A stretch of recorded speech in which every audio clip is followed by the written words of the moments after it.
Of course, this is the year of the census, and with the coronavirus also being thrown into the mix, it's kind of put a snafu on the schedule of things. But we know that Indiana County is continuing the process to self-respond to the census. And joining me on the phone right now is Josh Krug of Indiana County's Office of Planning and Development to talk about the census. Josh, how you doing this morning? I'm good, Josh. Thanks for having me on this morning. This is going to be confusing. A couple of Joshes right here on the air this morning, but I think it'll be all right. Josh, the census, how is Indiana County doing so far? So generally, an update from Indiana County, we're doing pretty well. I would say actually great. Compared to the other folks in our cohort, kind of in the region, we're pairing up well. We're above the average. We're 3.4%, and this is from last week. So we're roughly 3% away from the final self-response rate of 65.4% in 2010.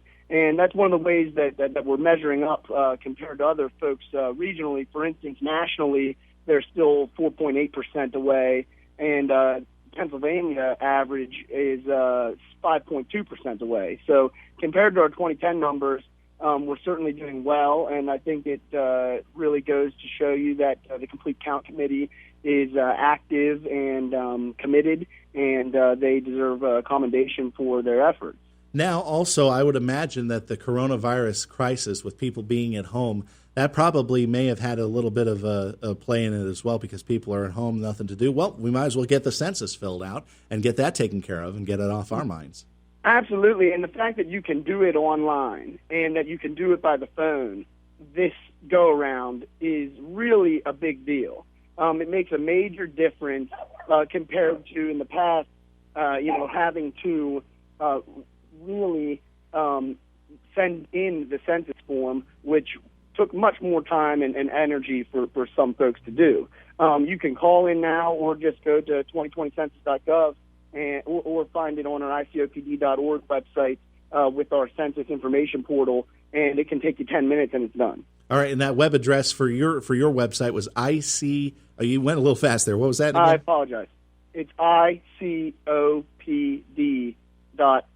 Okay. Which stands for the Indiana County Office of Planning and Development. All right, so you go there and you'll find a whole section of great census information there. And, of course, you mentioned 2020 Census online. You can do it over the phone as well. I imagine, though, that a lot of people have taken to those traditional mailing methods as well. But with that, we're now coming up on the time where self-response is going to stop being counted, and it's going to come down to the census takers, I would imagine. And with the coronavirus still prevalent, how have things changed as far as the census takers? Or how are they going to be protected? That's a great question, Josh. So right now, we're under 40 days from the date at which folks will actually will start visiting households, which is August 11th. Census takers will begin visiting households. Data collection doesn't end until October 31st. So technically you can self-respond even as people are still out visiting. You can self-respond through October, and our Complete Count Committee efforts will be continuing through that date. But beginning August 11th, households that have not responded to the 2020 census online, by phone, or by mail will begin to be visited by census takers. Those workers, and this is coming directly from the census, those workers will have taken an oath to keep respondents' information confidential. More importantly, as you mentioned, during COVID, they will conduct appropriately social distance interviews to collect information from the residents, and they will be from the communities in which they are working.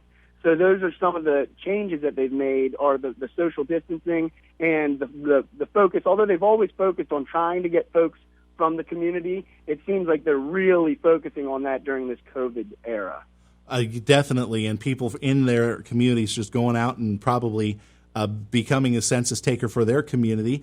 Are you guys still taking applications for census takers, or is that closed? As far as I know, you still can get online and try to apply. I think a lot of the training has been done. I don't have exact numbers, but it's certainly worth a shot. Just as recently as a couple weeks ago, folks were still reaching out to us about the need to hire folks. So it's a great opportunity to earn some extra cash and to help out your local government and the federal government and be a part of the census data collection process. And I'm imagining that they're certainly going to, as we just discussed, do the social distancing and all those best practices necessary. Mm-hmm. Neat little side hustle there. Better than driving around Ubers or something like that. Well, maybe. the last time that the numbers were given to me, I believe it was $18 an hour. Wow. Folks here in Indiana County. And it's temporary work. So, even if you have a job, and I think you can do as low as 5 to 10 hours a week. So it's very flexible in that regard, and I do encourage folks to do it. But my effort really is on encouraging that self-response, because we all know it costs more money to have somebody come to your house. Cost the government, which is our tax dollars, more money to have people going out and collecting data. And what we've heard from the census is that the responses are typically more accurate when folks fill it out themselves in terms of self-response. Yeah, I would think that, because if you are talking with a census taker, you're going to be under pressure and maybe a little bit surprised to see them at the door. So you may give an answer that while you think may be correct, it may not be completely factual. So I can understand that.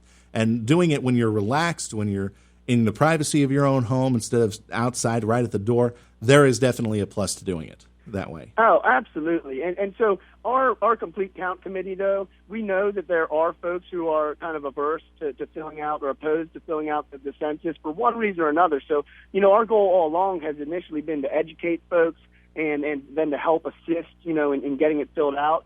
There will be mobile questionnaire assistance centers in the upcoming weeks. I don't know exactly where in the county. They will target areas that have census tracts that have a lower self-response rate currently, and we're going to try to find places in those communities where we can, again, social distance and interact with folks. The census is going to provide assistance and information to people who, may have questions or need help filling it out.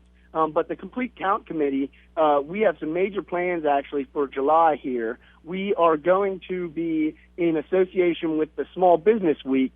We're going to have the Indiana County Commissioners endorse a Indiana County Communities Count Day. And we're hoping to partner with the business community and all of our other partners in the Complete Count Committee to do a hashtag Indiana County Counts campaign and some other promotions during that week here towards the end of July. And we're really excited to also acknowledge and give a commendation to whichever communities have been participating at the highest rate during the month of June. Excellent. That does sound like fun. And I imagine that that proclamation may come as soon as tomorrow with the commissioners' meeting. Actually, it'll be the next meeting. Oh, the next one. Okay. Coming up, but we are going to have a proclamation and a resolution from the Indiana County Commissioners. So we're very excited about that. Banners are being distributed currently to CareerLink, and we have one up at Representative Struzzi's office. We'd like to thank those partners. Our partnership with Senator Pittman's office has been great. The co-chairs of our committee are Senators Pittman and Representative Struzzi, and we plan to work with the school districts and IUP continually as well, with respect to trying to use their conduits to reaching certain segments of the Indiana County population to get the census count accurate and complete. We're talking with Josh Krug of Indiana County's Office of Planning and Development here on the Indiana in the Morning program on WCCS, and we're talking the census. So, Josh, we've been talking about so far how Indiana County has done, some of the things that are coming up as far as the census goes. And, of course, you mentioned in August we're going to start seeing the census takers out. And you said October was the last day for data collection?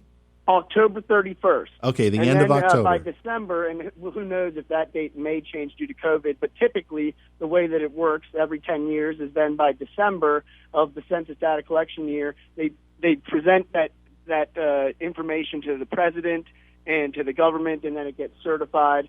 So the numbers will be final October 31st. So we really are, only like 120 days roughly, or maybe less than that. We're out from that particular date. We actually right now are roughly 118 days from that date.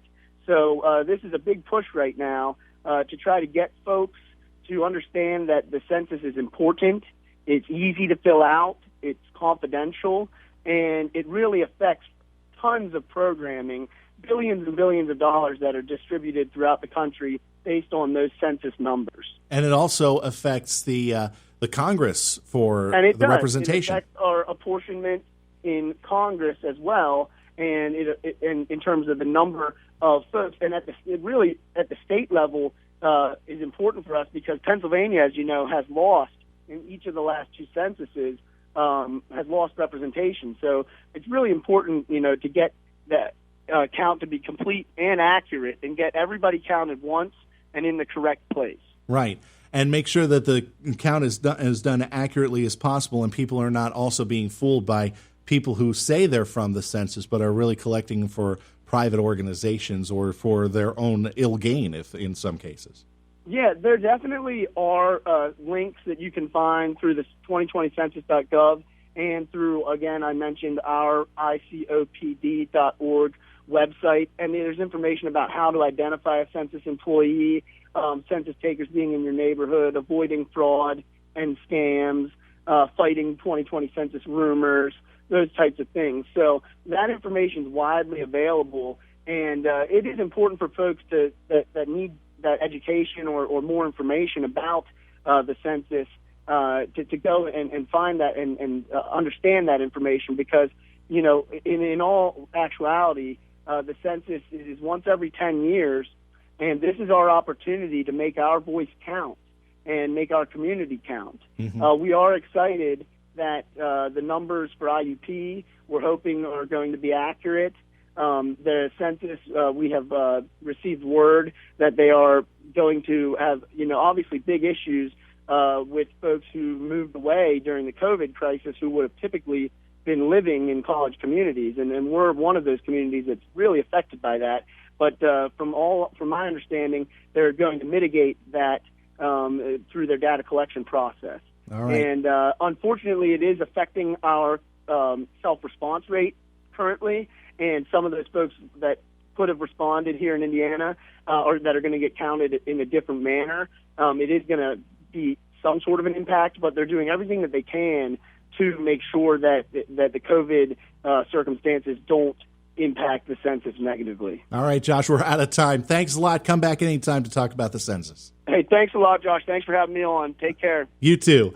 That was Josh Krug with the Indiana County Office of Planning and Development here on Indiana in the Morning. That'll do it for today. I'll see you tomorrow. Thanks for listening.